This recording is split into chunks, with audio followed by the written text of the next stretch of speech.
Thank you for clicking on the video. I'm going to talk about gyms in Japan and how they're different to gyms in the UK.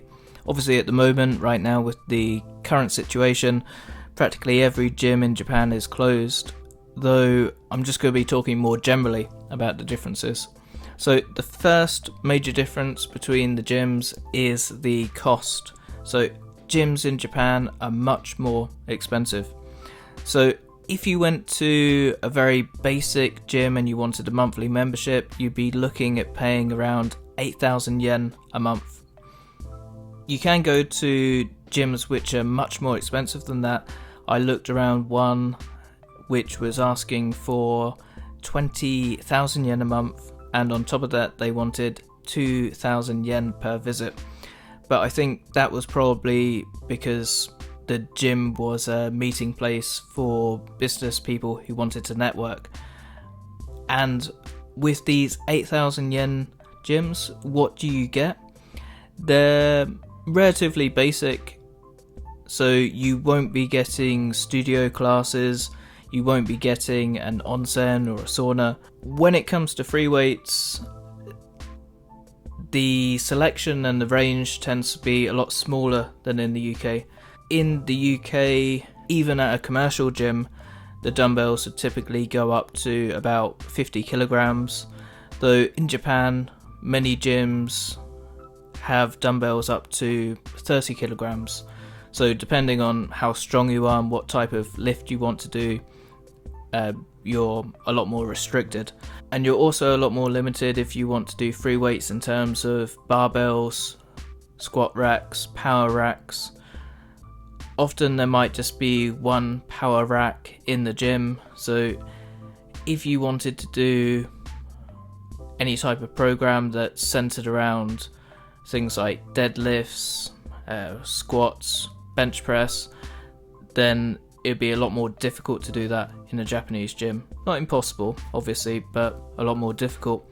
Another major difference between Japan and the UK is the attitude toward tattoos. So if you walk around the UK, you see lots and lots of tattoos on display, but in Japan, tattoos are associated with criminals. So in many places where you're semi-dressed, such as the gym, people ask that you cover up tattoos. So usually in Japanese gyms, there will be a no tattoo policy. When it comes to etiquette, I do notice differences as well.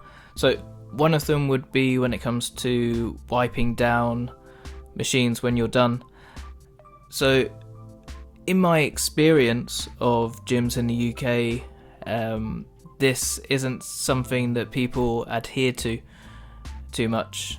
And if people do adhere to wiping down equipment in the UK, most people usually just take their towel and then wipe away their sweat, whereas in Japan usually there's a bottle of alcohol spray or something similar which people spray onto the equipment and then wipe it. So that seems like it's a bit more hygienic, though with the current situation maybe that's going to change. Maybe in the UK, when people start going back to gyms, they're going to be a lot more careful with how they disinfect equipment after they've been using it and sweating on it. Another difference I've noticed in Japan is that I have never seen anyone work in with another stranger at the gym. So in the UK, it's very common if you're using equipment and someone wants to use that they will work in with you. So when you're resting between sets, they will work out and then you'll keep on switching over like that. So that's a very common thing that you see in the UK, though I've never seen it happen in Japan. I do notice that people in Japan tend to be a lot better with putting weights away after they use them. Not 100% of the time. Occasionally you do find weight plates still loaded onto machines, though I've never seen someone leave dumbbells on the floor. which you do see now and then in the UK. There's also a difference in terms of who is using the gym in Japan and in the UK. In Japan, you see lots and lots of old people at the gym. I think it's great that old Japanese people still want to stay healthy, stay active. Among younger people in Japan, it's not as popular as it is in the UK. I think some of that might be around different ideals in body types and just different approaches to health and fitness. I think young people in Japan, when they want to change the way they look, they'd probably be a lot more likely to just change their diet rather than try and alter it through exercise. Also, it seems that recently working out is becoming a lot more popular among young women in Japan. Perhaps previously young women were worried that they would turn into Arnold Schwarzenegger if they started lifting weights, and I think that was also the case in the UK 20 years ago. You do see some fairly, weird things at the gym. It tends to usually be either young men, and by young men I mean, teenagers or people in their early 20s, or old men.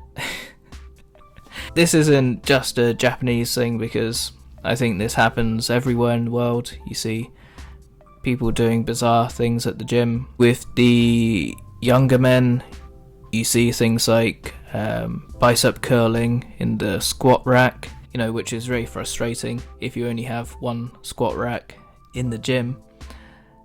And with old people, it tends to be usually strange types of stretching. Old men in Japan really love stretching. Like I said before, gyms are a lot more expensive in Japan, and it's difficult to work out the cause and effect, though people in Japan, if they have a gym membership, seem to actually go to the gym, whereas in the UK lots of people keep on paying for a monthly membership of the gym but never go. I guess if you're only paying £10-20 a month, it's very easy to just keep on paying that, especially if it's through direct debit, and not think about it. Whereas if you're shelling out 8,000, 10,000 yen a month on a gym membership, you would actually want to use it. It'll be interesting to see how things develop in the future, both in Japan and the UK.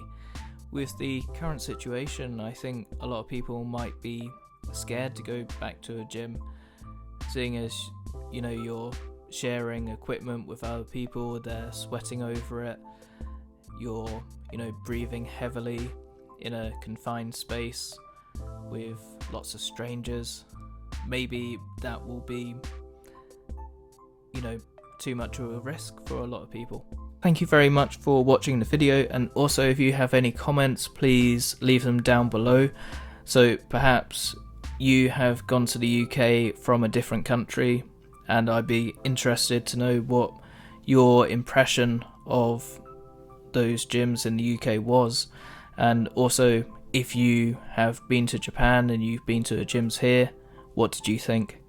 And also, if you can, please give the video a like, I'd really appreciate that. And I will see you in the next video.